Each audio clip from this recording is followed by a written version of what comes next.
a small business clean up their employee data. We're going to do a few transactions in the general ledger, and we're also going to analyze the employee data for this company. So here we've got some data right here, and these are all of the employees who work at the company. So let's do some analysis on this.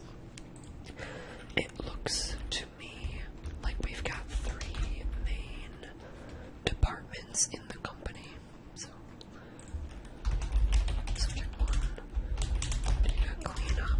Okay.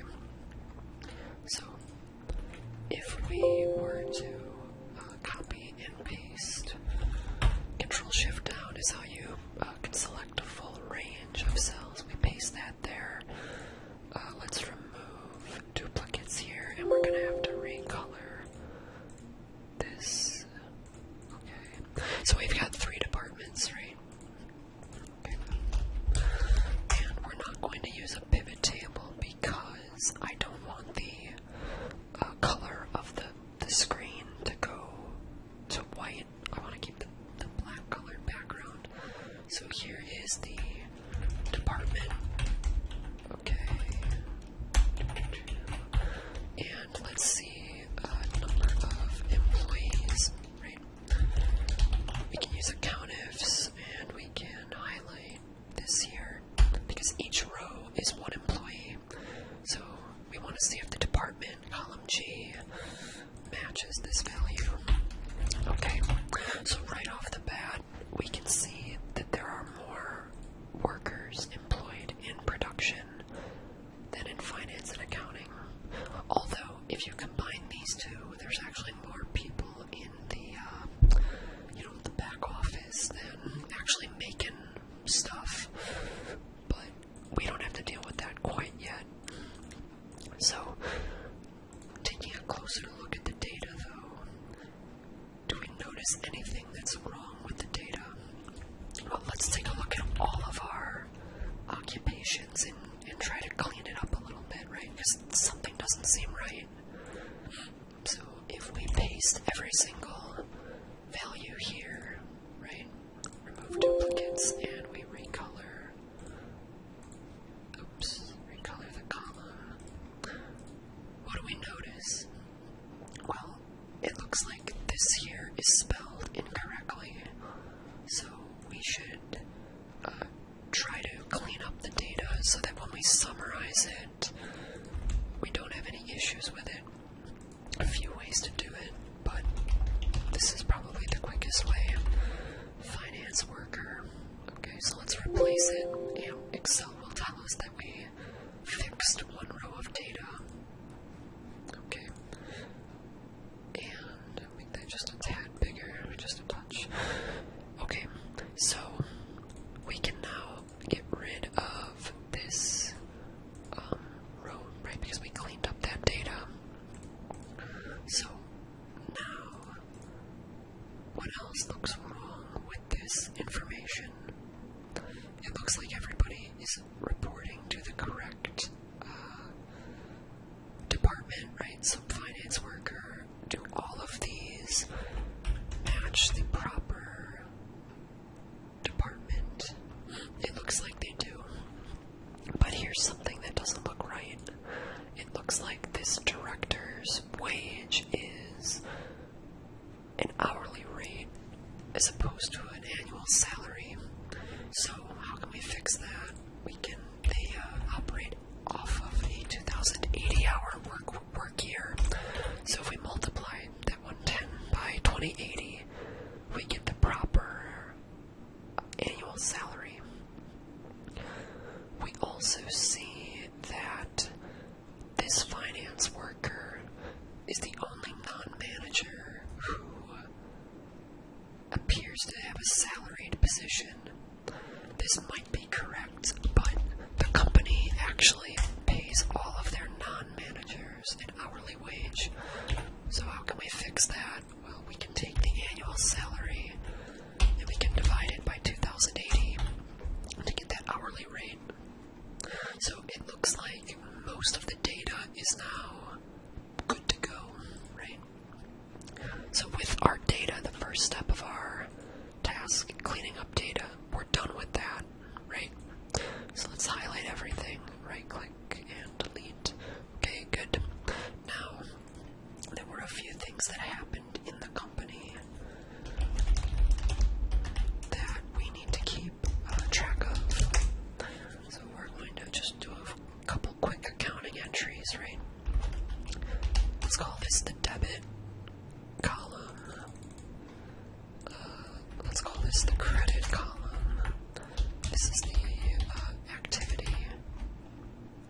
Alright, and then we also need the account. So, we always start with debits before our credits. Who remembers accounting? So procurement told us they bought raw materials worth $45,000 for cash, right? So here, if we want to, expand that, we can wrap the text so it goes on multiple lines, but we should also merge and center this because it is a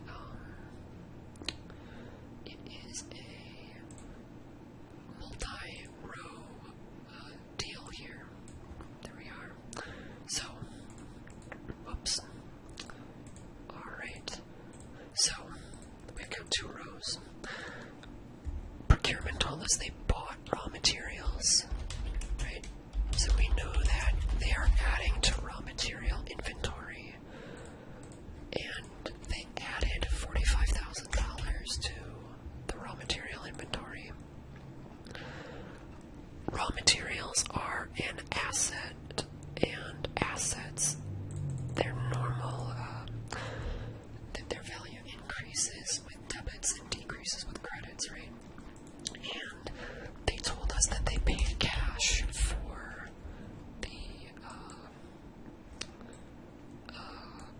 the goods. I'm just gonna put a border around that. Outside border, good. And then we can just do it like this as well, I guess.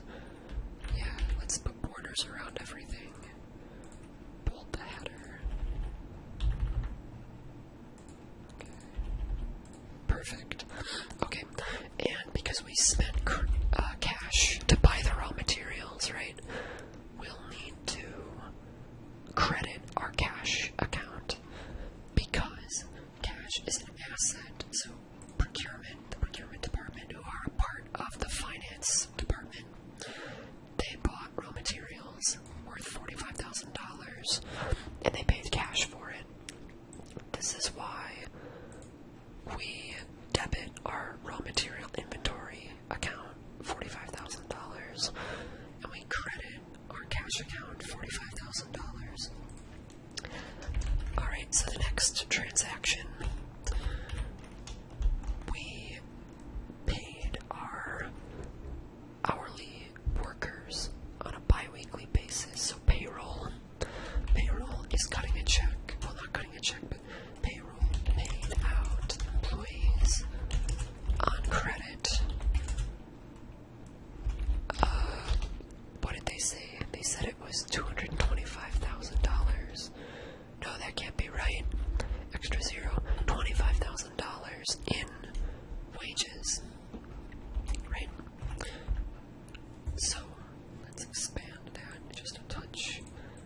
So, here we're dealing with an expense. So we're going to be looking at, these are for production workers. So we're going to debit direct labor. Direct labor is an expense account, and expenses increase with a debit. So we're going to debit the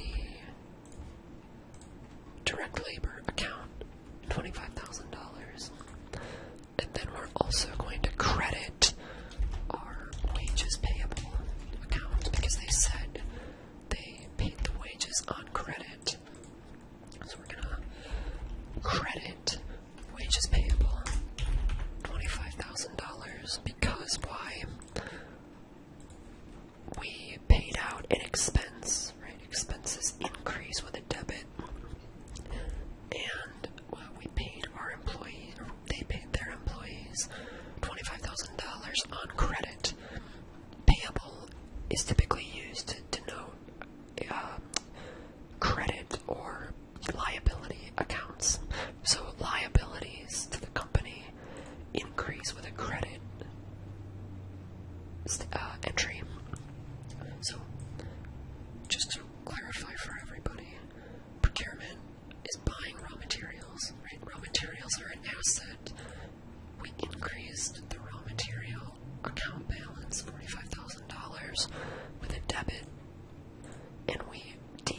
increased our cash account, which is also an asset, $45,000, because we bought the raw materials with cash. Here, you can see that we paid our production workers $25,000, and we paid them on credit. Effectively, it's a liability that we're going to have to pay later, which is why we have a credit entry to accommodate the direct labor payment. And we've got one final transaction to account for. Production finished $50,000 worth of goods, and them to finished inventory. Okay, so here again we have a debit and a credit, right? Every debit needs a credit. So what happened?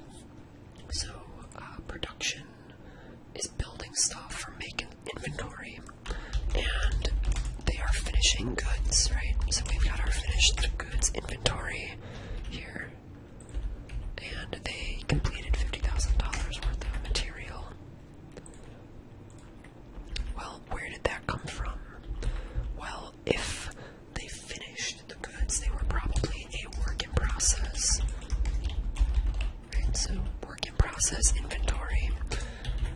So here, we also are going to do a credit entry, because I'll explain in a moment. But basically, when we're making product, right, the product typically flows like so. Raw materials first, and then after raw materials, they move into work in process, right?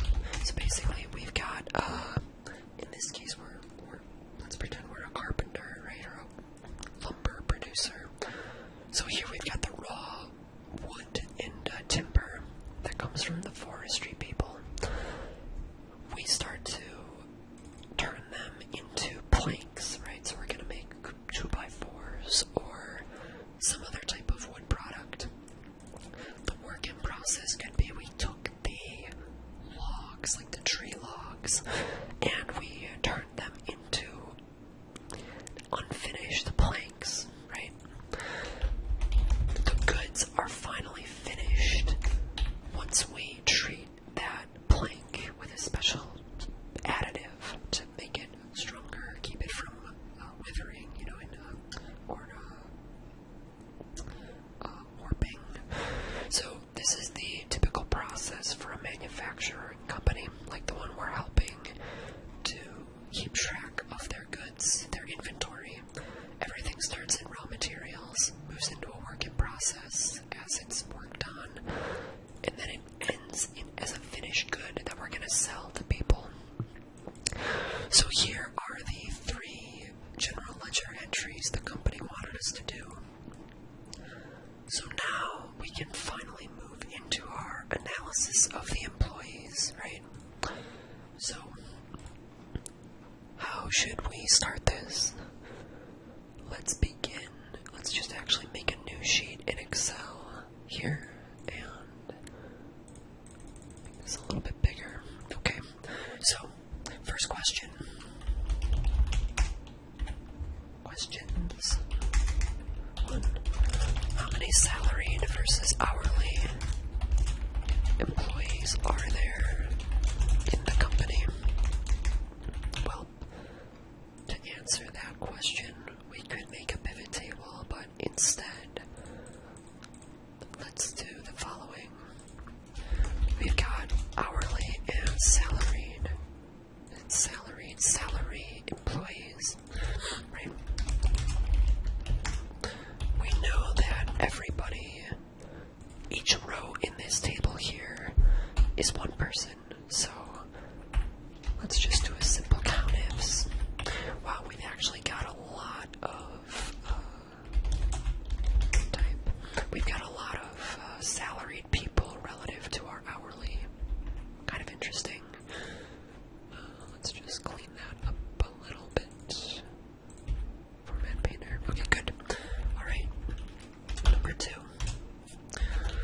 is the lowest paid hourly worker?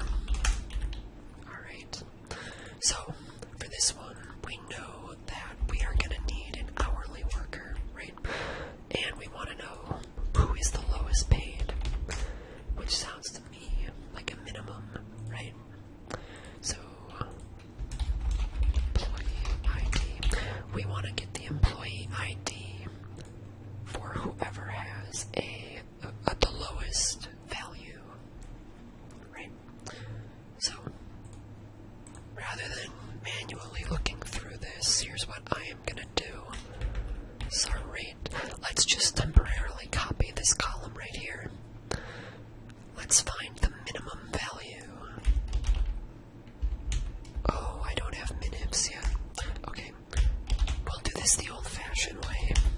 So if the salary type here equals hourly, I don't know if you can see in the formula bar up here, but basically I'm saying if this equals hourly, take this value here.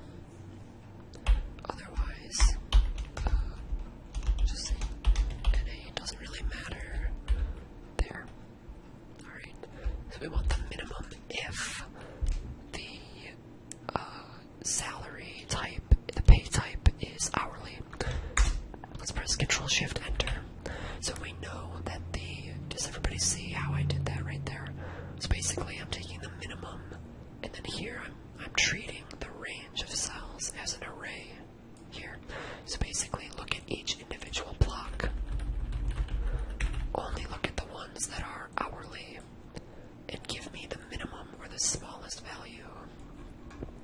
So off of that, because now this is not best practice, but because we know there actually, let's see how many people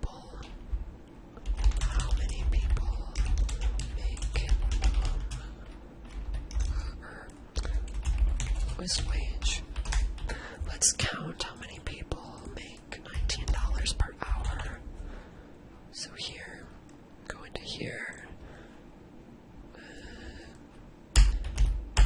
and then we're also gonna just restrict it to hourly as a best practice. Here, let's just find that value there, lock it. Oops. I forgot the comma. Alright. Got a little carried away there with my array. There's only one person, so in this case we're going to cheat and we're just going to do a VLOOKUP here on $19 per hour to find the ID of that employee. I want to be in the fourth cell. Oops. Fourth cell. Double click on that. Please make that false. What did we do wrong? Let's try that again, shall we? Look up this value here. And I don't know where I got the fourth column from. There is no fourth column. Second column, it's employee A22. Who is that? That is, you know what? Here's what we're gonna do. So, column 2 and 3. Let's concatenate. 2 false, comma, and then the last name is the exact same formula on column 3.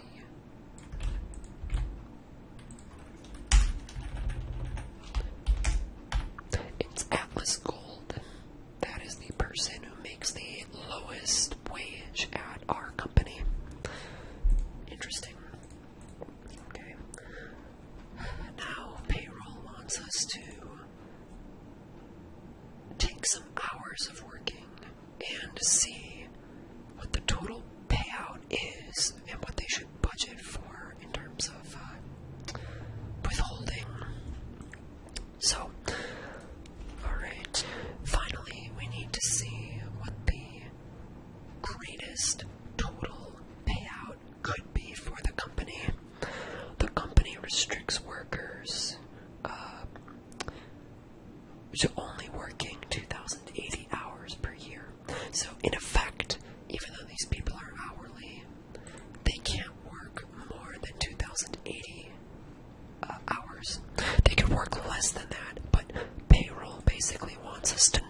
number